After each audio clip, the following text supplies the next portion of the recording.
பருப்பு போலி எப்படி செய்யுதுன்னு பார்க்கலாம். அதுக்கு வந்து கடலை பருப்பு வந்து கொஞ்சமாக ஊற போட்டிருக்கேன். அதை ஊற போட்டுட்டு ஏற்கனவே ரொம்ப நேரம் ஊற போட்டதுனால கொஞ்சம் நேரம் தான் வேக வைக்க போகிறேன். வேக வச்சுட்டு கையில் எடுத்து பார்த்தா நல்லா நாளாக உடஞ்சிச்சின்னா ரெடி ஆகிடுச்சின்னு அர்த்தம். ஒரு பக்கம் அதை எடுத்து தட்டில் போட்டு நல்லா கொஞ்சம் நேரம் போல் ஆற வைக்கலாம். நான் வந்துட்டு இன்றைக்கி பருப்பு போலி தான் செய்ய போகிறேன், வெல்லம் சேர்த்து. அதுக்கு வந்துட்டு ஒரு பக்கமாக இதை தட்டில் வச்சு ஆற வச்சிட போகிறேன். ஆறுற வரைக்கும் கொஞ்சம் வெயிட் பண்ணணும். அதுக்கப்புறம் ஒரு பக்கமாக வந்துட்டு பாகு காசலான்னு வெல்லம் எடுத்து பாகு காச போகிறேன். தேவையான அளவு தண்ணி ஊற்றி பாகு காசலாம். அதுக்கப்புறமா அது பக்கம் ஒரு பக்கம் ரெடி பண்ணிவிட்டு பருப்பு ஆறிடுச்சு. அது ஒரு பக்கமாக மிக்ஸி ஜாரில் சேர்த்து அரைச்சி எடுத்துகிட்டு வந்து இங்கே பாகும் நல்லா இதுவாகிடுச்சு, ரெடி ஆகிடுச்சு. அதோட இது சேர்த்துக்க போகிறேன் அரைச்சி. இந்த ஸ்டேஜில் வந்துட்டு ஒரு 2 ஏலக்காய் போல் தட்டி இதில் சேர்த்துக்கலாம். கை விடாமல் நம்ம இந்த பருப்பு போடுறோம் இல்லையா, கை விடாமல் கிளறணும். இது பாருங்கள், நான் கிளறிட்டே இருக்கேன். அந்த கட்டியாக இருக்கும் இல்லை, நம்ம அரைச்சி போட்டதுலேயும் சின்ன சின்ன இது இருக்கும், அதெல்லாம் நல்லா உடச்சி விட்டு நல்லா கலந்து எடுத்துக்கலாம். நான் ஒரு 2 ஏலக்காய் போல் இதில் சேர்த்துக்கிறேன், நல்லா வாசனையாக இருக்கும்.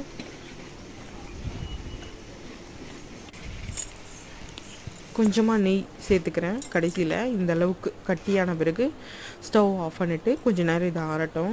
அதுக்கப்புறம் ஏற்கனவே நான் வந்துட்டு கோதுமை மாவு தான் இன்றைக்கி செய்ய போகிறேன். அதை வந்து ஒரு பக்கமாக நெய் போட்டு நல்லா ஒரு கொஞ்சமாக உப்பு போட்டு நல்லா ஏற்கனவே நல்லா இது பண்ணி ஊற வச்சுருந்தேன். அதை ஒரு பக்கமாக எடுத்து கொஞ்சம் கொஞ்சமாக தட்டிக்க போகிறேன்.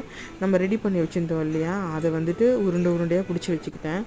இப்போ வந்துட்டு பட்டர் பேப்பர் இருக்குது இல்லையா, அதில் தான் நான் வந்து இப்போ செய்ய போகிறேன். அதுக்கு கொஞ்சமாக பட்டர் பேப்பர் எடுத்துகிட்டு அதில் கொஞ்சம் மாவு எடுத்து கொஞ்சமாக நெய் தடவிக்கணும். பட்டர் பேப்பரில் கொஞ்சமாக நெய் தடவி நம்ம ரெடி பண்ணி வச்சுருந்தோம் இல்லையா மாவு, அதை வந்து எடுத்து கொஞ்சமாக கையில் தட்டிட்டு நடுவில் நம்ம ரெடி பண்ணி வச்சுருந்தோம் இல்லையா போலிக்கு இது பூரணும், அதை வச்சு நல்லா நாளாக மடித்து எடுத்துக்கணும், வெளியே தெரியாத அளவுக்கு. நல்லா கையிலேயே நம்ம வந்து நெய் தடவி நல்லா தட்டி எடுத்துக்கலாம். சப்பாத்தி இது இருந்துச்சுன்னா அதை வச்சு கூட உருட்டி எடுத்துக்கலாம். ரொம்ப இது பண்ணிடக்கூடாது. நம்ம வந்து பூரணம் ரெடி பண்ணது வெளியே வர அளவுக்கு இப்போ இது பண்ணாமல் கையிலேயே தட்டி எடுத்து கொஞ்சமாக நெய் ஊற்றி இதை வந்து இது பண்ணி சுட்டு எடுத்துக்கலாம். அவ்வளோதான் ஃப்ரெண்ட்ஸ், பூலி ரெடி ஆயிடுச்சு. இன்றைக்கி ஈவினிங் ஸ்நாக்ஸ்க்கு இது தான். அதையே ரெடி பண்ணோம் இல்லையா நம்ம பூரணம், அதை வச்சு இன்னொரு ஸ்வீட் கூட அடுத்த வீடியோவில் பார்க்கலாம். நான் அதை வச்சு செஞ்சு காமிக்கிறேன். இன்றைக்கி போலி செஞ்சுருக்கோம்.